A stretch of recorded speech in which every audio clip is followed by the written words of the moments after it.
E aí, galera, 3 horas e alguma coisa. Deixa eu perguntar pra vocês. Tem algum tema que ainda não falamos que vocês acham que eu tô esquecendo, que faz sentido ser falado? Cara, eu acho que deu pra passar o pano, assim, em muita coisa, né?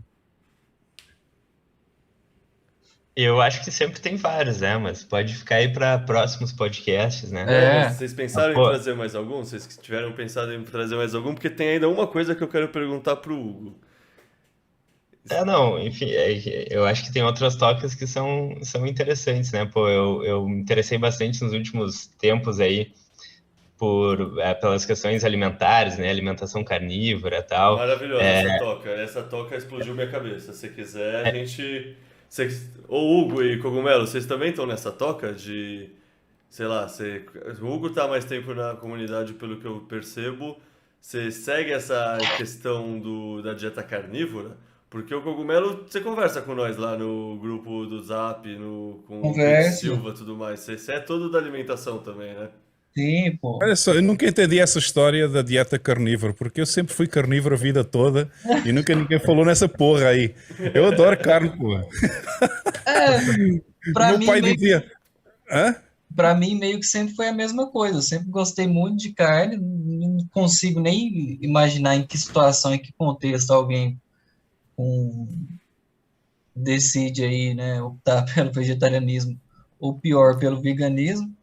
Mas, assim, eu acompanho o pessoal, acompanho o conteúdo, mas é um negócio, assim, mind-blowing, né? Tipo assim, Eu nunca tinha pensado nessa história da dieta carnívora, sinceramente, porque eu sempre gostei de carne, gostei de peixe, gosto muito de carne. Se eu tiver que escolher entre peixe e carne, eu prefiro carne, mas aham, já o meu pai contava quando eu era criança que quando eu era assim, quando eu tinha 1 ano ou 2 e a minha mãe dava aquelas comidas bebê, né?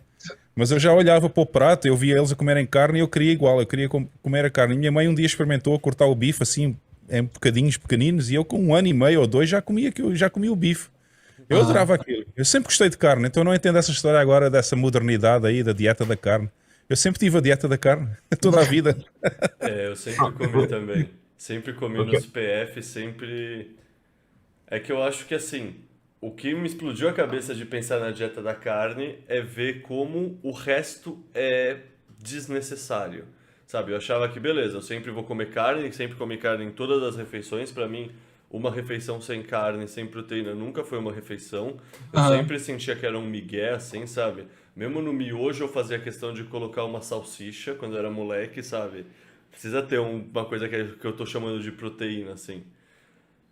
Mas, cara, pra mim cair nessa toca de alimentação foi interessante pra ir vendo o quanto o resto é desnecessário, sabe? O quanto arroz e feijão é legal, é gostoso, eu sou brasileiro, eu amo, mas é desnecessário, sabe? O quanto esse mito de comer de 3 em 3 horas não faz sentido, Uhum. sabe? Tem tantos paradigmas errados nessa, entre aspas, ciência nutrição, que eu acho que no fundo o pessoal cria todo esse movimento e fala de dieta carnívora, porque é realmente um grito de contraponto, tá ligado? É de só de ficar ouvindo tanta merda sobre não, você não pode tomar leite, que animal na natureza toma leite quando fica mais velho. Porra, mas um É, animal que sabe falar e construir prédio, assim, a gente é único em várias outras características, tá ligado? Que animal exatamente. transforma soja em hambúrguer? E você come essa merda, velho. Você vai reclamar do Aham. leite que vai direto da natureza, porra. eu ia falar sobre isso, né? Sobre ação e reação, né? Como toda ação gera uma reação em sentido oposto, né? Então, a gente começou a ter, né, faz algum tempo, muita gente aderindo ao veganismo, agora tem gente aderindo à dieta carnívora, né? Sei lá, feminismo, MGTOW, todas essas ideias opostas. E eu imagino que conforme o pessoal tenta empurrar a goela abaixo, sei lá, CBDC e todas essas coisas aí, mais gente vai acabar despertando, né? Eu acho que um fator que desperta muita gente no Brasil para ideias de liberdade foram os últimos anos de governo que a gente teve, né? E os últimos 2 anos aí no mundo inteiro provavelmente despertaram muita gente aí também. Então, isso que eu acho interessante. E tem dois caras que falam sobre dieta e o quanto que a gente se distanciou do que a gente evoluiu fazendo, né? Então, ao longo da nossa evolução, durante muito tempo, como o Leta estava falando aí, a gente comeu grandes animais, né? Fez uma refeição basicamente baseada em gordura de origem animal, proteína de origem animal, e passou alguns períodos sem comer, né? Até interessante que o jejum, né, por algum tempo, está ligado à autofagia. Se não me engano, o Prêmio Nobel de Medicina em 2016 falava sobre isso e como a autofagia é importante para eliminar células do nosso corpo que devem ser eliminadas, né? Então é um processo natural a gente se alimentar e passar algum tempo, né, até a próxima alimentação, né? Enfim, já que a gente evoluiu como caçadores e coletores. E toda essa ideia, né, de comer grãos, comer muito carboidrato de 3 em 3 horas, muito provavelmente, pelo menos, claro que não é um assunto que eu fui tão profundamente, mas até onde eu entendo até agora, pelo menos, está muito mais alinhado com incentivos econômicos e indústria e pesquisas científicas que foram patrocinadas e pirâmide alimentar que foi exportada dos Estados Unidos para outros países, do que de fato com a nossa saúde, né? Que evolutivamente isso não faz nenhum sentido, né? Tem 2 caras que falam sobre isso, que são bem bons, que é o Paul Saladino e o Shawn Baker, que falam sobre dieta, sobre óleos vegetais e tal. Enfim, vale a pena conferir o conteúdo deles. Eu sigo Porra, esse já tô Baker com fome também. aqui. Nossa, eu também, eu tô aqui morrendo de fome. Só essa conversa eu tô pensando na carne de panela que eu vou tacar no micro-ondas daqui a pouco. E alguém Mas de tinhas você... uma pergunta? Tinhas uma pergunta para mim, Leta? Tinha sim. Eu ia te perguntar que você falou de análise técnica e que você acreditava. E tem muita gente que acredita em análise técnica. Então eu queria que você fizesse uma visão imparcial, assim, de tipo, o que você via na análise técnica, o que você deixou de ver, e assim, você acredita que ela consegue ser usada em, sei lá, em parceria com o chain, etc, para aumentar a sua quantidade de satoshi? Sabe, qual é a sua visão como um todo, assim? Porque assim, você pode acreditar que dá para ganhar mais satoshi, mas você só ter ficado de boa porque você prefere focar o seu tempo de outra forma. Ou você pode nem acreditar que dá para ganhar outro satoshi, que é tudo scam, para vender curso de trade. Tipo, qual é a sua visão sobre esse tema? Olha, para começar, eu nunca vendi cursos de trades, nunca acreditei em pessoas que vendem cursos de trades porque eu aprendi tudo sozinho. Sempre que eu vejo alguém dizendo assim, oh, tenho um curso para fazer trading e custa X ou Y, eu digo logo, pronto, este é scammer. Porque assim, há montes de gente que é muito boa em análise técnica que tu encontras no YouTube e não cobram nada para ensinar as coisas. Um deles é o Phil, que é um francês, que é muito bom em análise técnica. O outro é o Alessio Rastani. O Tone Weiss também tem vídeos de análise técnica que não é necessário pagar nada. Só se quiseres, ele depois tem uns indicadores, podes comprar os indicadores dele, mas isso é trabalho que ele fez, software para juntar ao TradingView, que é o software que se usa para fazer análise. Mas todos eles ensinam as pessoas a fazer análise técnica e, portanto, tudo que é curso de análise técnica para mim é bullshit. Eu acredito na análise técnica por um motivo simples, porque quando eu fazia trading eu ganhei mais Bitcoin do que tinha antes. Portanto, é possível se a pessoa, se a pessoa tiver muita experiência e se for aprendendo, eu fiz para aí durante 5 anos análise técnica e trading, e se a pessoa chegar a um nível em que já domina muito bem a análise técnica, é possível fazer boas probabilidades de saber o que é que vai acontecer. Eu não estou a dizer que a análise técnica é uma ciência exata que consegue prever o futuro. Isso é mentira. Quem disser isso está a falar mentira. Agora, a análise técnica consegue dar-nos uma visão em que tu dizes assim, ok, há 80% de probabilidades de acontecer isto e 20% de probabilidades de acontecer o oposto, ok? E nessa situação eu estou a apostar na probabilidade. É exatamente igual a jogar póquer. Eu sei que se tiver 2 ases na mão, eu tenho 80% de hipóteses de ganhar a mão contra uma pessoa só, na mesa. Então a análise técnica funciona da mesma forma. Eu sei que com esta configuração ou com esta configuração eu tenho 55 ou 70 ou 80% de probabilidades de subir ou de descer, independentemente daquilo que tiver no gráfico. Portanto, eu acredito que isso é possível porque eu passei por isso. Fiz apostas em que perdi, fiz apostas em que ganhei, mas as que ganhei foram mais as que perdi, portanto, no cômputo geral, acabei por ganhar. Agora, para mim, a análise técnica não deixou de ter interesse por eu achar que seja um scam ou que não resulta. Até porque eu juntava a análise técnica dos gráficos com on-chain, fazia as duas coisas, que acho que ainda é mais completo do que fazer só a análise gráfica. Eu só deixei de acreditar na análise técnica eu não deixei de acreditar na análise técnica, eu só deixei de usar a análise técnica por um motivo, porque eu passei para o estágio 4, em que para mim uma Bitcoin é igual a uma Bitcoin e já não me interessa o preço em dólares. É só por isto, mais nada, porque para mim a Bitcoin passou a ser mais importante pela liberdade do que pelo fazer dinheiro. Aham. É o único motivo pelo qual eu deixei de fazer análise técnica e deixei de fazer trading ativamente como eu fazia. E você operava em qual janela temporal os seus gráficos? Aqui, na alta frequência de, sei lá, Não, eu minuto, fazia swing. hora, swing de dias, semanas?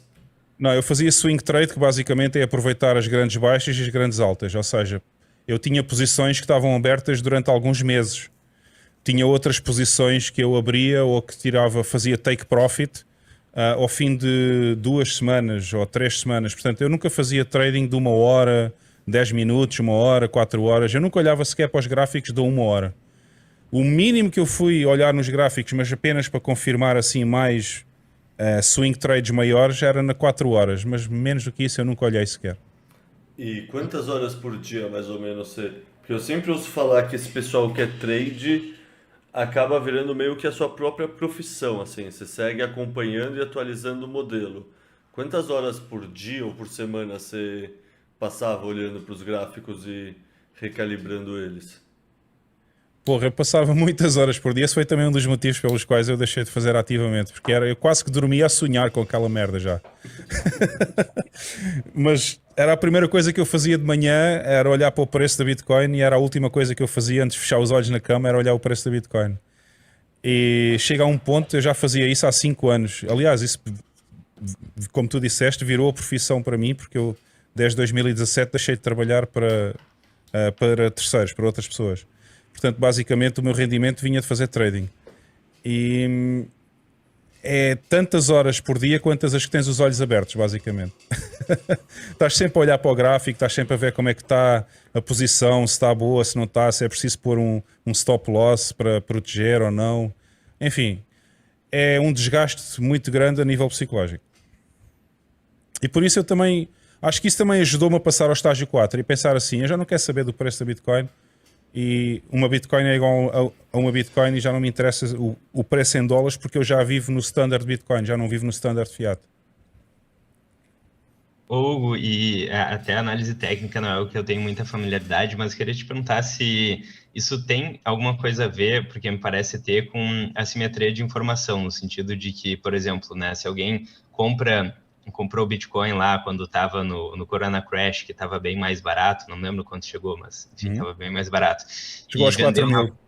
Isso, e vendeu na máxima histórica, aí, essas 60 e poucos mil. Então, basicamente, ele comprou de uma pessoa que estava desesperada lá no Corona Crash, que não entendeu o Bitcoin, e vendeu lá no topo para uma pessoa que talvez também não tenha entendido e comprou só porque viu na Veja ou porque um amigo falou e também não entendeu o Bitcoin, ou seja, se aproveitou de uma simetria de informação, inclusive talvez para fazer mais bitcoins, né? Para aumentar o número de satoshis, digamos assim. Então tem a ver isso com que eu fazia. Tem a ver com essa simetria de informação, né? Uhum. Enfim, no fundo estás a aproveitar das duas pessoas. Estás a aproveitar daquele, quando a Bitcoin chega aos 4 mil, está com medo de perder tudo. E depois estás a aproveitar quando vendes nos 69 daquele que está com medo de perder no Brasil é trem, né? Perder o trem. E Fear of missing out, né? Isso aí. Fear of missing out, e o outro é o fear of losing everything. Então estás a aproveitar dos dois, no fundo. Cara, é um zero-sum game, porque é como o póquer, funciona exatamente como o póquer. Tu analisas as probabilidades e é um zero-sum game. Estás a tirar alguém para ganhares tu, porque para tu ganhares alguém tem que perder. Portanto, é tão simples quanto isso, não é? É algo que eu me questiono se vale a pena fazer, se, sei lá, eu sou mais inteligente que a outra metade do mercado, né? Já que é um jogo meio que de soma zero. Mas eu particularmente já fiz algumas vezes, assim, nesse sentido até de horizontes de tempo maiores, assim, né? No sentido, por exemplo, quando a gente teve a última alta, né?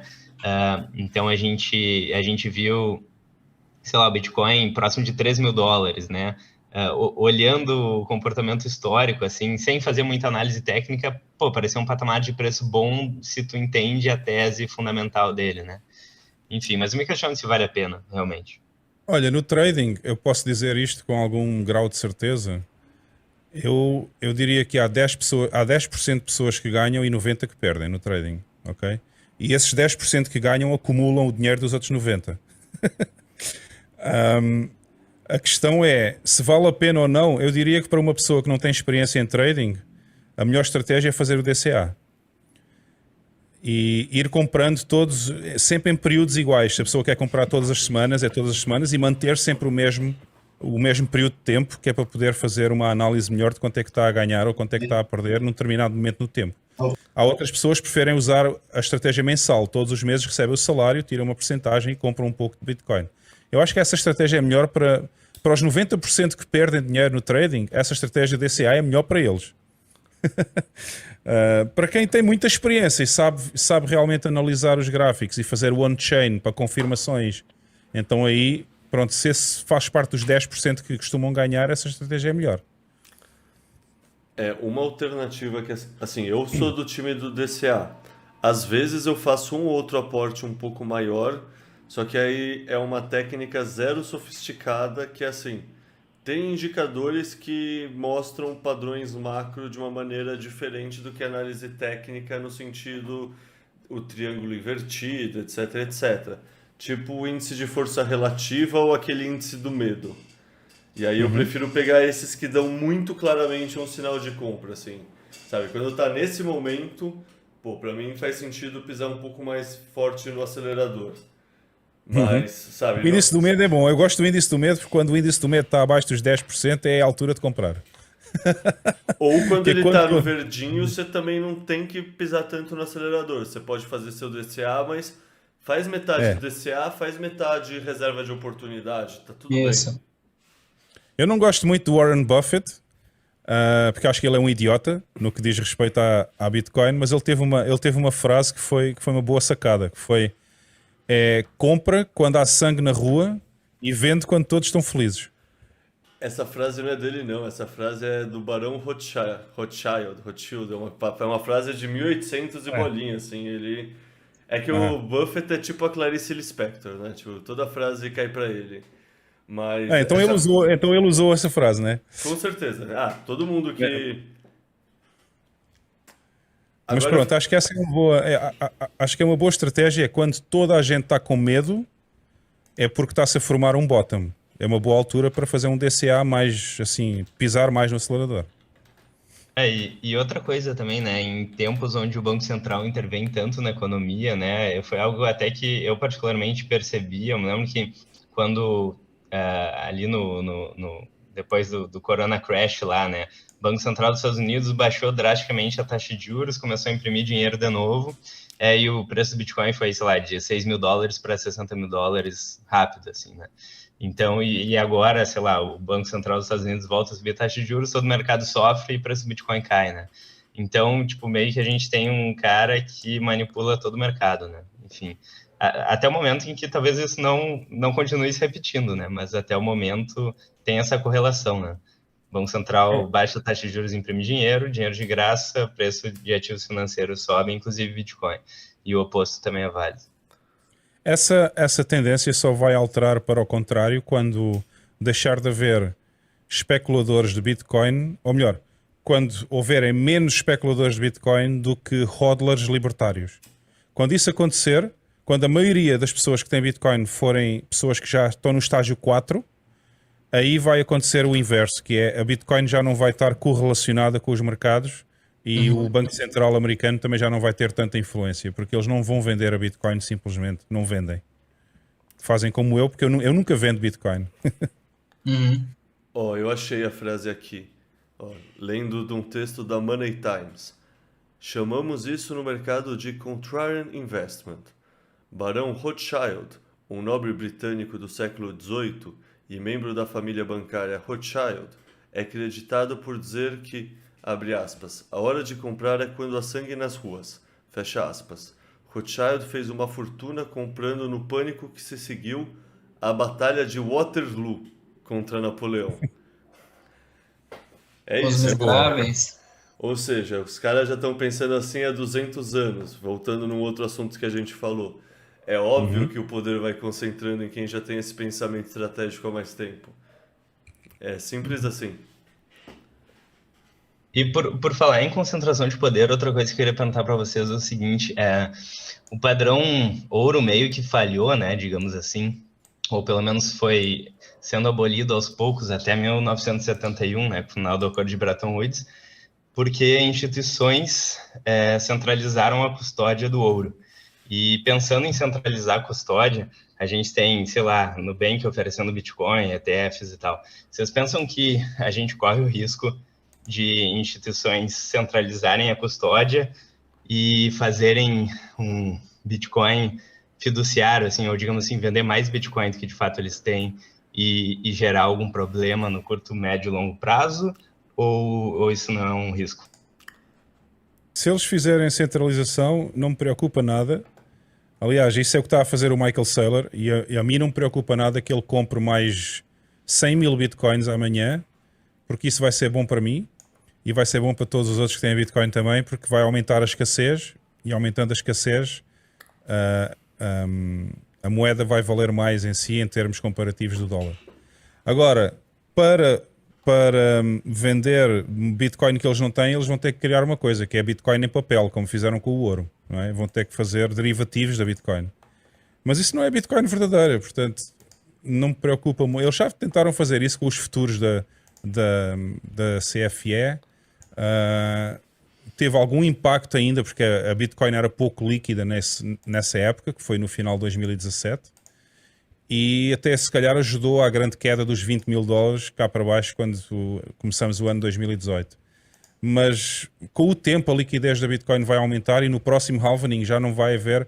Ou seja, o rate, eu apesar de já não fazer análise técnica, continuo a analisar algumas teorias de análise gráfica e do que é que se está a passar em termos de on-chain. E o pivot do on-chain vai ser no próximo halvening. Ou seja, a percentagem de pessoas que faz hodl neste momento ainda não consegue absorver as 900 bitcoins que são geradas todos os dias.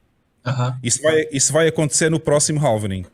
Ou seja, a subida dos hodlers está a subir de tal maneira que a percentagem vai ficar negativa a seguir ao próximo halvening, porque só vão ser criadas 450 bitcoins por dia e o número de bitcoins que é feito hodl vai ultrapassar esse número. E, portanto, a verdadeira escassez da Bitcoin vai-se começar a notar no próximo halvening. Ok? Portanto, tudo isto é muito interessante, porque até agora todos os halvenings conseguiram suprir a quantidade de Bitcoins que é posta em hodl, excepto a partir do próximo. No próximo já não se consegue. E, portanto, aí vai ser um grande salto de escassez e isso vai ter grande influência porque vai haver muito menos liquidez em termos de Bitcoins a circular e, portanto, mesmo que façam Bitcoin em papel, com futuros e com derivativos, não vai ter tanta influência no preço como tem agora. Isso é bullish demais, né? É só esperar mais 2 anos. E aí é que vai começar a doer a sério, porque aí vai haver mesmo escassez. A escassez do Bitcoin é maravilhosa, né? Ela só aumenta. Mas eu concordo com essa parte que, assim, o único vetor que eu consigo imaginar é justamente essa questão de ataque do Bitcoin, no caso, né? É justamente a questão que supostamente você consegue shortear esses mecanismos de futuro e tudo mais usando dinheiro fiat. Então você consegue suprimir o preço do Bitcoin imprimindo dinheiro, mas é isso só tem um tempo de validade. Isso, no fundo, tic-tac, tic-tac. O tempo vai passando e os plebes vão acumulando mais a um preço mais barato patrocinado por esse mecanismo. Foi o que fizeram com o ouro. Foi isso que fizeram com o ouro. Porque o ouro, se nunca tivesse derivativos, estava muito mais alto hoje em dia. Exato. Só que a questão é, o ouro eles conseguem controlar o suprimento. No Bitcoin eles não vão conseguir controlar o suprimento. Porque o ouro é capturável, o ouro não é teletransportável. Então, foi isso que fizeram com o ouro. Por isso que é uma coisa que eu acredito sim que possa suprimir o preço por um período de tempo e na tentativa deles de frear a adoção, mas eu concordo com você, a gente vai enxugando a oferta até que uma hora a escassez se impõe. Porque é isso, a oferta é inelástica. Para o ouro, a oferta não é inelástica. Para o ouro, se o ouro fica mais caro, mais pessoas vão lá e produzem mais ouro, tá ligado? Para o Bitcoin, não importa o que você fizer, a emissão está programada de acordo com os halvings e a remuneração de cada bloco vai caindo. Então é isso. Mesmo no pior cenário possível, daí não é no próximo halving, é daqui a 2. E aí a lógica se impõe de novo. É isso. Já pensavam que era neste. Já havia muita gente que dizia que neste halvening que passou agora, em 21, se foi em 21 ou 20, já não me lembro. Foi em 20. Foi em março de 2020, se não me engano. Já diziam que neste halvening ia haver mais escassez do que... Ou seja, as 900 bitcoins já não iam dar para os hodlers. Mas isso ainda não aconteceu. Realmente eu estive a ver os gráficos, só vai acontecer no próximo. E essa vai ser... Eu acho que esse vai ser um grande ponto de viragem na Bitcoin. Mal para mim, né? É muito mal para mim porque eu sou miner. Eu sou minerador. Por um lado sim, por outro não, né? É isso. Mas se eu conseguir acumular o mais possível até ao próximo halvening, então não vou ficar muito preocupado com essa história. Tanto faz. O importante é que fique abaixo dos 20 mil, pelo menos até o próximo halving. Não me desejo tanto mal. Demais. Por favor, Satoshi, segura um pouco mais aí. Promoção é bom.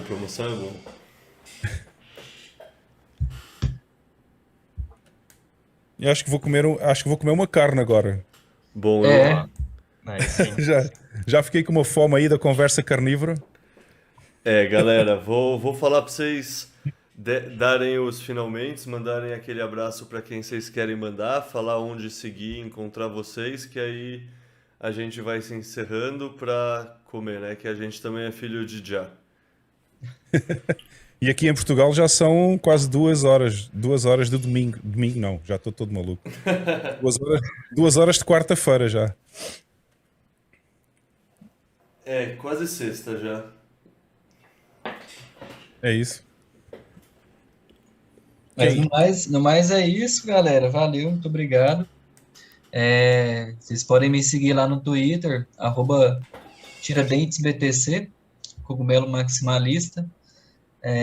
Normalmente eu posto sobre Bitcoin, mas também sobre cogumelos, psicodélicos aí de forma geral. Então, quem quiser entrar nessa toca aí, né, que é outra toca praticamente tão grande quanto Bitcoin, né, só me seguir lá.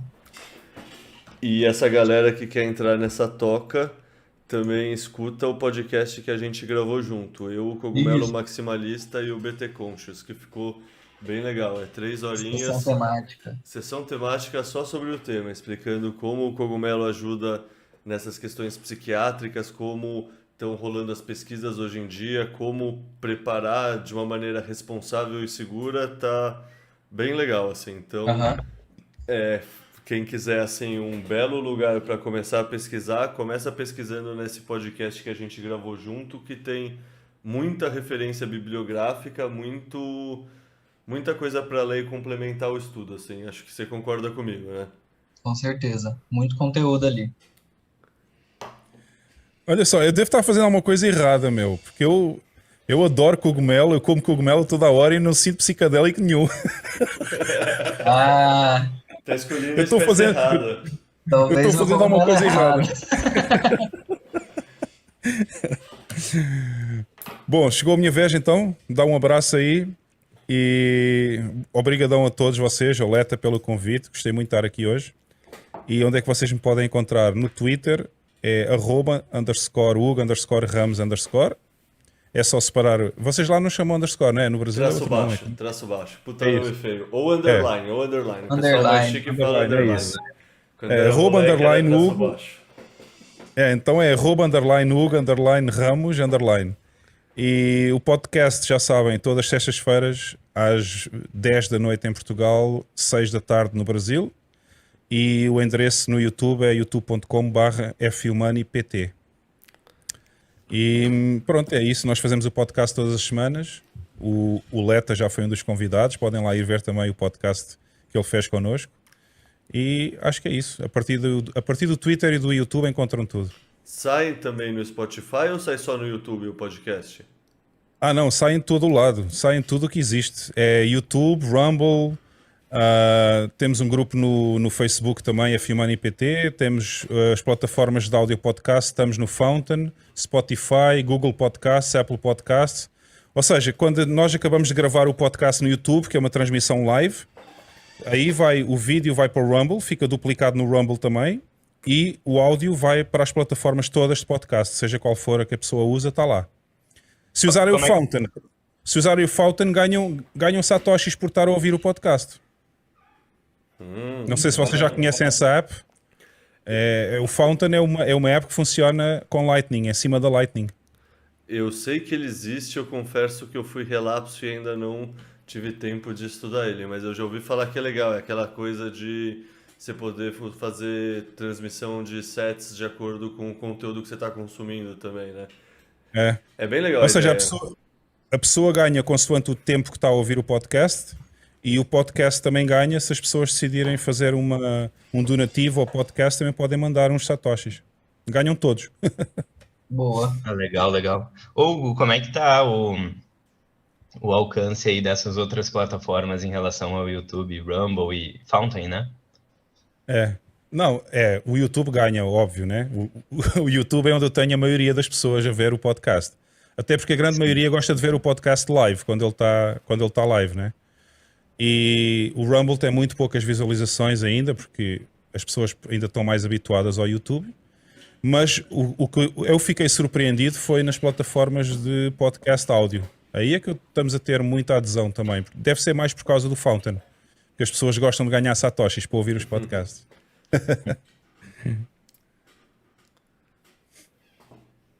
Bom, e você, Lucas, onde a gente te encontra? Boa, então, enfim, primeiramente, muito obrigado aí para todo mundo, que é sempre um prazer falar sobre Bitcoin aí, Leta e todo mundo que participou. É um prazer conhecer também quem eu não conhecia, né, o Hugo, Cogumelo Maximalista, pô, é um assunto aí que eu quero saber mais também, não sei nada, enfim. Temos que combinar mais conversas, então. Sim, tem várias outras tocas aí para a gente entrar, mas enfim, muito legal, me convidem sempre que tiverem precisando de mais um aí para fechar o trio, foi um prazerzaço trocar essa ideia. E para quem quiser me encontrar, então, nas redes sociais, quem é Satoshi em todas as redes sociais aí eu tenho YouTube, tenho Twitter, tenho TikTok e Telegram. Vocês podem me encontrar por lá. Tô postando muito meme lá no Instagram sobre todos esses temas aí que a gente conversou agora. Tem várias parcerias ali, tem uma fábrica de memes lá no Instagram. E tá crescendo bastante, enfim, tá bem legal lá, um tema que eu gosto muito de falar, então só pesquisar aí quem é Satoshi, vocês vão me encontrar. E no mais, enfim, foi um prazer também, vocês três estão super convidadíssimos aí, sempre que quiserem aparecer lá no meu YouTube ou em qualquer outra rede social aí, só me chamar. Foi um prazer aí, me chamem sempre para conversar sobre Bitcoin, que é bom demais. Nem vi o tempo passando, pô, a gente começou às 6, né? É louco como passa rápido. Mas é isso, obrigado para todo mundo aí. Bom, obrigado vocês pelo tempo. No fundo, eu sempre falo isso e é a verdade que, no fundo, é só uma motivação egoísta, né? A desculpa para você juntar um pessoal que você queria trocar ideia e conseguir pegar 3, 4 horas do tempo deles para ficar conversando sobre um tema que você gosta.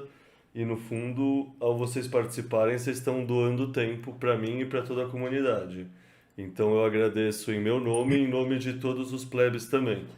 Muito obrigado a vocês todos pelo tempo e, sei lá, quem escutou a gente até agora também, obrigado pela paciência das groselhas que a gente está falando, né? Eu espero que tenham entendido bem o meu português de Portugal. Que alguém não fique com dúvidas aí. Eu acho que foi bem tranquilo. Não, mas se ficou a pessoa que se vire, né? Tá tudo certo.